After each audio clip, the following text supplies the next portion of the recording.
ऐसा क्या कहा तुम्हारी सहेली ने?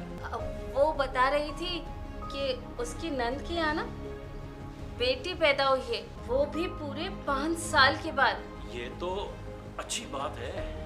उसने ना किसी पीर बाबा से दुआ करवाई थी।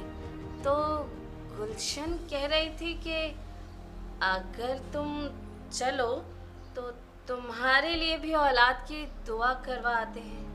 तो नसरीन, तुमने क्या कहा?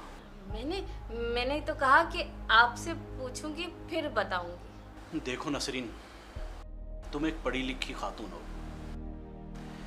आज तक औलाद ना होने की मैंने शिकायत की, इंशाल्लाह करूँगा भी नहीं।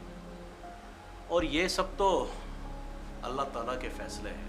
हमारे हक में जो बेहतर है हमें उस पर शुक्रगुजार रहना चाहिए और अल्लाह की रज़ा पे राज़ी रहना चाहिए। औलाद की ख्वाहिश तो